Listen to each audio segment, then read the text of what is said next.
हे friends, कितना beautiful view है ना ये सनराइज का। बट क्या आप ये जानते हैं कि हमें सन एक्चुअल सनराइज होने से पहले ही दिखाई देने लग जाता है। यानी कि जो एक्चुअल में हमारा सन है वो तो यहां पर है ही नहीं, वो तो अभी तक राइज ही नहीं हुआ। अब सन राइज ही नहीं हुआ तो हमें वो पहले से क्यों दिख रहा है? आइए इसे डिटेल में समझते हैं। स्टूडेंट्स, लेट्स से कि मैं अर्थ पर किसी एक लोकेशन से सनराइज का वेट कर रहा हूं। तो सबसे पहले तो मुझे यह देखना होगा कि मुझे सन राइज होता हुआ कहां से दिखेगा।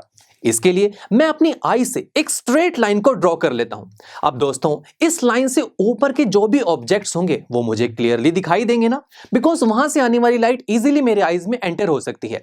बट इस लाइन से नीचे जो ऑब्जेक्ट होगा उनको मैं क्लियरली नहीं देख पाऊंगा, बिकॉज उनसे आने वाली लाइट को तो ये अर्थ ब्लॉक कर देगी। तो आप समझ चुके हैं ना कि ये जो सन है जब इस लाइन से ऊपर आएगा तभी तो मुझे दिखाई देगा, और तब मैं बोलूंगा कि यहां पर एक्चुअल सनराइज हुआ है। और दोस्तों, ये जो लाइन है इसे बोला जाता है होराइजन। स्टूडेंट्स, इस होराइजन को आप रियल लाइफ में भी ऑब्जर्व कर सकते हैं। जब हमने ब्यूटीफुल व्यू देखा था सनराइज का, यहां पर स्टूडेंट्स जब आप वाटर सरफेस को दूर तक देखें तो आपको ऐसा लगता है ना कि ये वाटर सरफेस और स्काई मिलते हुए नजर आ रहे हैं। तो यहां पर अगर एक लाइन ड्रॉ की जाए, यही होता है होराइजन, और इस लाइन से ही तो हमें सन राइज होता दिखाई देता है, और हम इस लाइन को भी बोलेंगे होराइजन। नाउ स्टूडेंट्स, जैसे कि मैंने आपको बोला कि सनराइज होने के कुछ टाइम पहले ही हमें सन दिखाई देने लग जाता है। यानी कि यहां पर ये जो सन है ये अभी होराइजन से नीचे है। इट मींस यहां एक्चुअल सनराइज तो नहीं हुआ। तो क्या फिर भी मुझे सन दिखाई देगा? चेक करते हैं। स्टूडेंट्स, जैसे कि हमें जानते हैं कि जो सन हर एक डायरेक्शन में लाइट रेस को निकालता है ना, अब कुछ लाइट रेस तो देखिए मेरी तरफ आने की कोशिश कर रही हैं, बट उसे तो ये अर्थ ब्लॉक कर रही है। कुछ लाइट रेस तो मेरे सिर के ऊपर से जा रही हैं। कोई भी ऐसी लाइट रे नहीं है जो मेरी आईज में डायरेक्ट एंटर हो सके। तो क्या मैं यहां पर कुछ भूल रहा हूं? अरे हाँ, बिल्कुल, अर्थ का एटमॉस्फेयर वो तो हमने कंसीडर ही नहीं किया।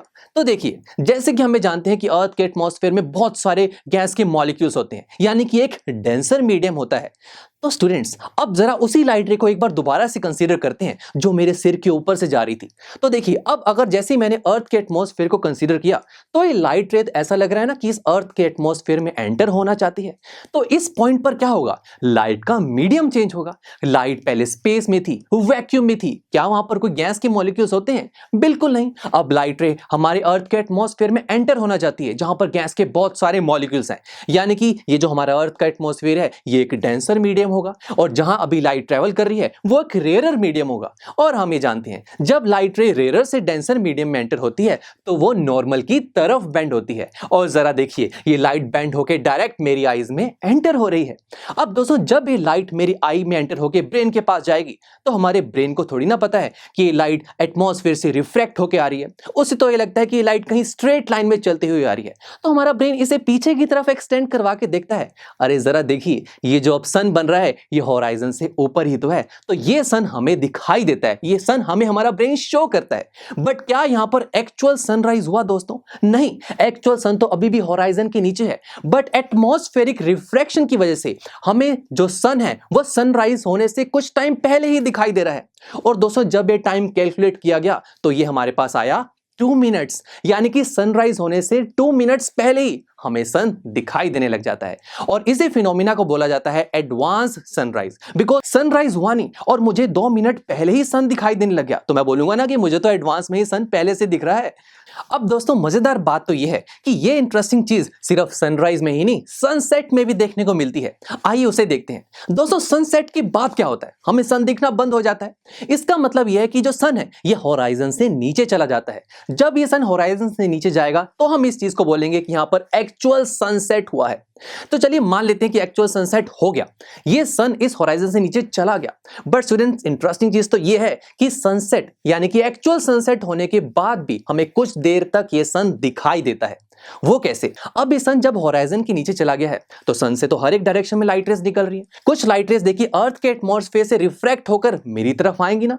अगेन मेरा ब्रेन इन्हें पीछे की तरफ एक्सटेंड करके देखेगा तो देखिए मुझे सन दिखाई दे रहा है। तो देखा, सन सेट हो गया फिर भी मुझे सन दिखाई दे रहा है। और दोस्तों, ये जो टाइम कैलकुलेट किया गया ये भी 2 मिनट्स आया। यानी कि एक्चुअल सनसेट के बाद हमें 2 मिनट्स तक सन दिखाई देता है। और इस फिनोमिना को बोला जाता है डिलेड सनसेट। डिले हुआ ना दोस्तों, बिकॉज एक्चुअल एक्चुअल सनसेट तो हो गया था, बट मैं थोड़ी ना कहूंगा कि सनसेट हुआ, बिकॉज मुझे तो 2 मिनट तक और दिखाई दे रहा है सन। मैं तो 2 मिनट के बाद बोलूंगा कि हाँ अब हुआ सनसेट। तो ये तभी बोला जाता है कि ये हुआ डिलेड सनसेट। तो देखा स्टूडेंट्स आपने कि एडवांस सनराइज और डिलेड सनसेट का कॉन्सेप्ट कितना इंटरेस्टिंग था। यहां से हमें पता लगा कि सनराइज होने से 2 मिनट पहले ही हमें सन दिखाई देने लग जाता है और सनसेट होने के बाद हमें 2 मिनट तक सन दिखता रहता है। अब नेक्स्ट लेक्चर में हम लाइट से ही रिलेटेड एक न्यू फिनोमिना को इंट्रोड्यूस करेंगे, that is scattering of light. ये बहुत ही मजेदार टॉपिक है दोस्तों, सो सी यू देयर।